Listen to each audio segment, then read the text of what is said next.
Hello! Para magkaroon ka ng access kay Solex, ang una mo lang kailangan gawin is to download the app. So if you're using an iPhone, punta ka lang sa App Store, and if you're using an Android, just go to Play Store. So sa App Store, just search Solex, and then download nyo lang siya.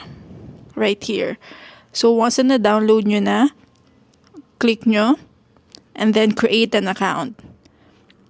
So sa email address, make sure na yung email address nyo is the same email address na ginamit mo sa economy account mo.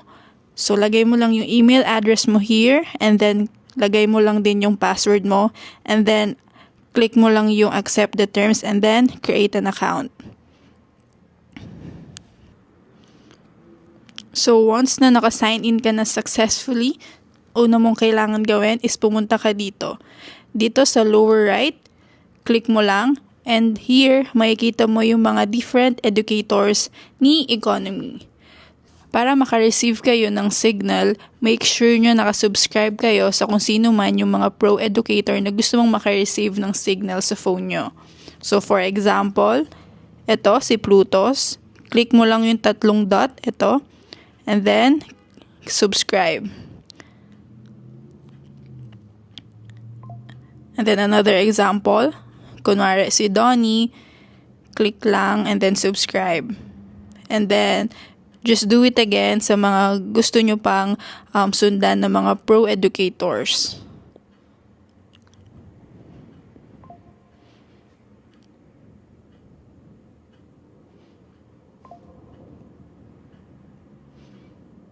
So once na nakasubscribe na kayo sa kanila, balik lang kayo dito sa lower left, yung activity feed, and if magsuscroll kayo, lahat ng mga sinubscribe nyo guys is nakikita nyo na yung mga recent post nila or yung mga past post nila.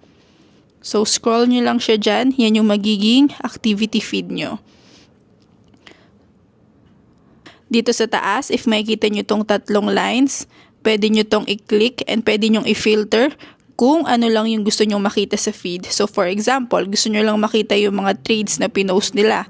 Click mo lang tong trades and then click mo yung apply.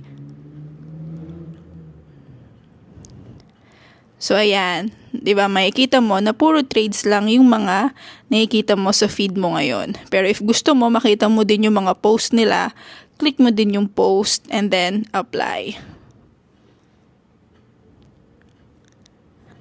So, that's it guys. Just make sure na naka-turn on din yung notification nyo sa pinaka-cellphone nyo para once na nag-send sila ng signals is may receive natin agad.